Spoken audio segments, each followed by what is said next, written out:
Les doy la bienvenida a Raíces del Pensamiento. Soy Nino Salvatore y este es el tercer episodio. En los anteriores vimos algo que la filosofía no puede desaprender. Vimos que una explicación puede ser refutada desde dentro, que señalar un principio no basta, que cualquier respuesta tiene que poder justificarse ante sus propios contrarios. Tales propuso el agua.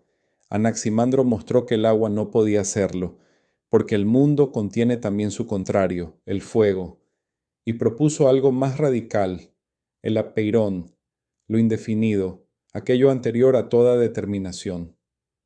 Pero esa solución abrió un problema nuevo. Si el principio del cosmos es indeterminado, ¿qué explica que el cosmos tenga la determinación específica que tiene? ¿Por qué este orden y no otro? Esa es la pregunta que recibe Pitágoras, y lo que hace con ella no es responderla en el mismo registro que los milesios. Lo que hace es cambiar el nivel de la pregunta. Pitágoras nació en Samos, una isla del mar Egeo, alrededor del año 570 a.C. Viajó por Egipto, posiblemente también por Babilonia, absorbiendo lo que la sabiduría oriental tenía para enseñar. Y hacia el año 530 emigró al sur de Italia, a una ciudad griega llamada Crotona, donde fundó algo que no tenía precedentes. No era una escuela, no era un templo, no era un partido político. Era las tres cosas a la vez. Una comunidad de hombres y mujeres que vivían juntos, comían juntos, estudiaban juntos y aplicaban a su propia vida una disciplina filosófica estricta. Pitágoras nunca escribió nada. Lo que sabemos de él lo sabemos por sus discípulos y por los discípulos de sus discípulos. Durante siglos, cuando un pitagórico quería autorizar una afirmación, decía simplemente, él lo dijo, sin nombrarlo, no hacía falta.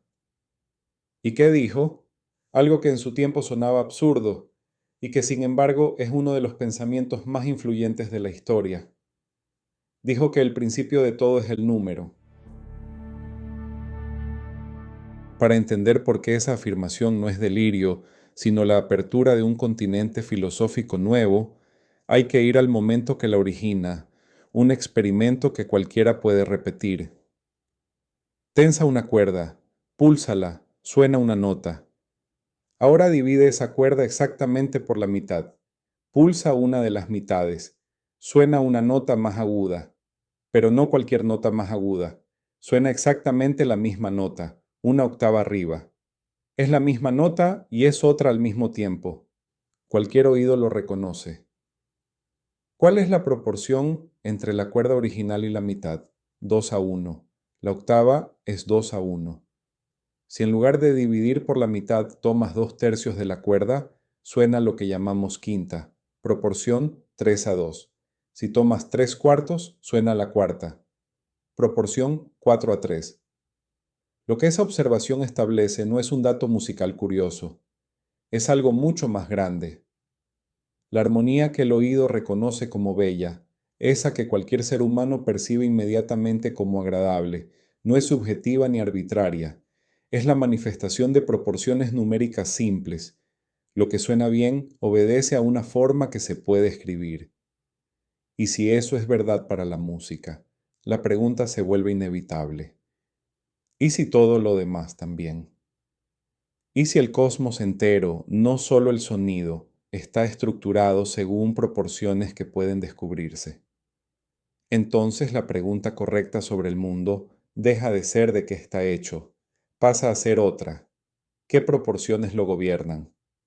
No la materia sino la forma, no el sustrato sino la estructura. Esa diferencia no parece grande al pronunciarla, pero abre una línea de pensamiento que la filosofía no cerrará jamás. Aquí hay que ser preciso sobre lo que significa número en este contexto, porque no significa lo que significa en aritmética ordinaria. Cuando los pitagóricos dicen que el número es el principio de todo, no están diciendo que el cosmos sea una colección de cantidades, están diciendo algo más profundo, que la realidad tiene estructura formal, que las cosas son lo que son por las proporciones que las constituyen. El número para ellos no es un instrumento de cómputo, es una forma de ser. La proporción 2:1 no es solo un número, es la forma de la octava, que es la forma de cierto tipo de relación entre sonidos, que es la forma de un orden en el mundo sensible que cualquier oído reconoce. Esa identidad entre estructura matemática, fenómeno sensible y articulación del pensamiento es lo que el pitagorismo descubre. La estructura formal del cosmos no está separada del cosmos, está en él, expresándose en cada proporción que lo compone. Y ahí aparece el movimiento que cambia todo. Si las proporciones son las mismas en cualquier época, en cualquier lugar, para cualquier mente que las comprenda, entonces algo se sigue inevitablemente. La materia pasa, las sustancias cambian, los cuerpos se destruyen, pero la proporción 2:1 es siempre la proporción 2:1. Si lo más real es lo que no cambia, entonces las formas matemáticas son más reales que los cuerpos materiales que las expresan. Eso es nuevo. Los milesios habían buscado el principio en la sustancia, el pitagorismo lo busca en la forma, y al hacerlo, produce algo que los milesios no habían producido, una jerarquía ontológica. El cosmos material es la expresión visible de una estructura formal más profunda. Lo que vemos no es lo más real. Lo más real es aquello que lo que vemos expresa. Y ahora, atención. Aquí entra la dimensión que convierte al pitagorismo en la primera gran bifurcación de la filosofía occidental. Si la realidad más profunda es formal y no material, entonces el conocimiento ya no es la simple descripción de lo que hay. Es el acceso a algo que está por encima de la experiencia ordinaria. Y si el ser humano puede acceder a ese algo, ¿qué parte del ser humano lo hace posible? La respuesta del pitagorismo abre una fractura que la filosofía occidental no ha cerrado del todo. El alma. El alma es la parte del ser humano capaz de conocer las formas matemáticas. El cuerpo pertenece al mundo de lo que cambia y se destruye. El alma pertenece al mundo de las proporciones, al mundo de lo que no cambia. Y si el alma pertenece al mundo de la forma, entonces el modo de vida que favorece el conocimiento de la forma es también el modo de vida que favorece el bienestar del alma. La matemática y la purificación no son dos actividades distintas, son dos aspectos de la misma relación del alma con lo más real. Por eso la comunidad de Crotona no era una escuela en el sentido moderno. Sus miembros guardaban silencio durante años antes de poder hablar en presencia del maestro. Vivían bajo reglas estrictas, lo que podían comer, cuándo podían hablar, qué objetos podían tocar. El conocimiento matemático y la disciplina del cuerpo eran inseparables. El pitagórico no estudia matemáticas y además se purifica. Estudia matemáticas como forma de purificación.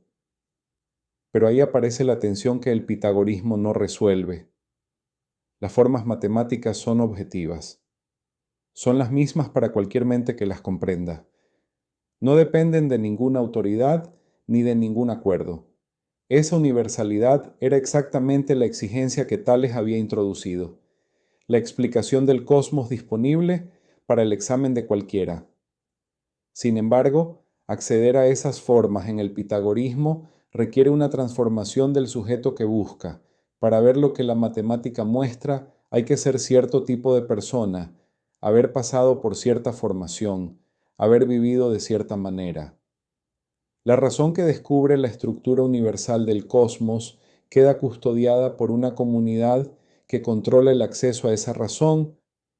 Esa contradicción entre universalidad de la forma y esoterismo de la práctica es constitutiva del pitagorismo y es una contradicción que la metafísica occidental heredará durante siglos. Y queda algo más, algo que el pitagorismo no responde y que la generación siguiente no podrá ignorar. Si el número es el principio del cosmos, si la estructura formal es lo más real, ¿cómo se explica que el cosmos cambie? Las proporciones matemáticas no cambian, pero el cosmos visible está lleno de cambio. Los cuerpos se generan y se corrompen. Los seres vivos nacen y mueren. ¿Cómo puede el principio más real del cosmos ser algo que no cambia, si el cosmos que ese principio produce cambia constantemente? Los milesios habían buscado el principio en la sustancia y habían descubierto que cualquier sustancia determinada produce contradicciones. Anaximandro había retrocedido hacia lo indeterminado. Pitágoras había avanzado hacia la forma. Y con ese avance, el cosmos dejó de ser solo materia en busca de un principio. Se convirtió en estructura en busca de una explicación del movimiento. Una vez que la proporción y el orden se instalan como lo más real, el cambio se vuelve filosóficamente insoportable. No puede ser simplemente lo que parece. Tiene que ser, o la expresión de algo más profundo que no cambia, o una ilusión que encubre lo que verdaderamente es. Alguien en Éfeso, no demasiado lejos en el tiempo, tenía una respuesta que los pitagóricos no habrían querido escuchar. Ese es el próximo episodio. La filosofía aprendió a corregirse, aprendió a preguntar por la forma. Ahora tiene que decidir si el cambio es real o si es ilusión. Esto es Raíces del Pensamiento. Hasta la próxima.